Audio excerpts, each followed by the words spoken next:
ఇక్కడ ప్రస్తుతం నా పక్కన ఒక వ్యక్తి ఉన్నారు. ఈ సార్ ఎక్కడి నుంచి వచ్చారు, అసలు ఎలా తెలుసుకున్నారు అనే విషయం కూడా అడిగి తెలుసుకుందాం. సార్ నమస్తే, మీరు ఎక్కడి నుండి వచ్చారు, మీరు అంటే సార్ గురించి ఎట్లా తెలుసుకున్నారు?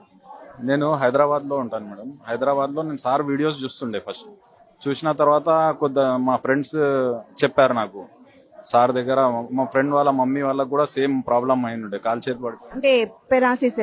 ఎవరు వచ్చారు ఇప్పుడు మీతో పాటు పేషెంట్? అమ్మగారు. ఓకే. మా మమ్మీ వచ్చింది. అయితే మా మమ్మీకి 2.5 years నేను చాలా హాస్పిటల్స్ తిప్పాను. యశోద కూడా వెళ్ళాను. అక్కడ కూడా ఖాళీ వాళ్ళు రెగ్యులర్ మందులు ఇస్తున్నారు, కాకుండా చూడగలుగుతాం మేము, దీంట్లో ట్రీట్మెంట్ లేదు, ఇంగ్లీష్ మందులు ట్రీట్మెంట్ లేదన్నారు.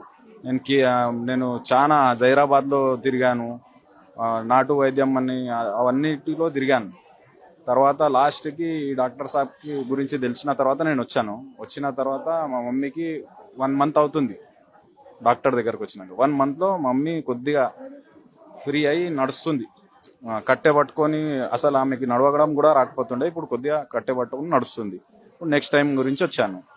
కానీ ఇప్పుడు అపాయింట్మెంట్ దొరకడం కష్టం ఉన్నది. ఇక్కడ చూసే వరకు ఈ ప్రాబ్లం ఉంది. నేను హైదరాబాద్ నుంచి వచ్చినా గానీ నాకు అపాయింట్మెంట్ అయితే దొరకలేదు. ఇప్పుడు వెయిట్ చేసి చూసి, లేకుంటే రేపటి వరకు నిల్చొని అన్న కలిసిపోతా డాక్టర్ సాబ్కి. అంతే. అంటే ఇక్కడ ఎవరైనా మీ వాళ్ళు ఉన్నారా, లేకపోతే ఇక్కడ హాస్పిటల్లో స్టే చేయాలనుకుంటున్నారా? నేను హాస్పిటల్లో ఇక్కడనే ఉంటాను.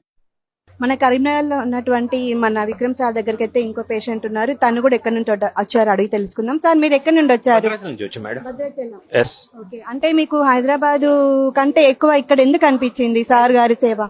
హైదరాబాద్ లో ఆల్రెడీ ట్రీట్మెంట్ నడుస్తుంది మేడం. లాస్ట్ 4 years నుంచి ట్రీట్మెంట్ నడుస్తుంది. ఎవరికి సార్, మీకా మేడం కా? మా మేడం తీసుకొచ్చారండి.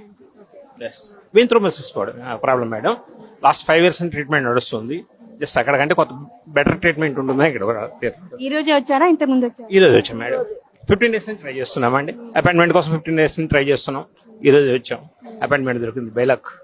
మీరు ఎట్లా అంటే సార్ ఎట్లా వీడియోస్ చూసారా, లేకపోతే వీడియో చూసి ఫాలో అవుతున్నాను మేడం. Yes madam. అంటే ఇక్కడ వచ్చాక తర్వాత మీరు అయితే చూస్తున్నారు కదా, మీకు ఏమనిపిస్తుంది వీళ్ళందరినీ? చాలా హ్యాపీ ఫీల్ అవుతున్నాం మేడం. హ్యాపీ. ఓకేనండి, thank you sir, thank you so much. అమ్మ మీకెలా ఉంది? మాకు చాలా హ్యాపీగా ఉందండి. అంటే ఓపీ దొరకటం తొందరగా. నిన్న ఆఫ్టర్నూన్ వచ్చామండి. ఆఫ్టర్నూన్ వచ్చి రాయించుకున్నాము ఓపీ. ఈరోజు ఇప్పుడే అయిపోయింది. అంటే మామూలుగా ఒక పేషెంట్ ఎవరైనా మనం ఉన్నామనుకోండి, మనల్ని చూడడానికి వచ్చే వ్యక్తులు ఎవరైనా, అబ్బా నీకు ఇట్లా అయిందా, నీకు అట్లా అయిందా, ఎందుకు ఇట్లా చేసినావా అంటే అంటూ ఉంటారు. సో అక్కడే మనం సగం చచ్చిపోతాం.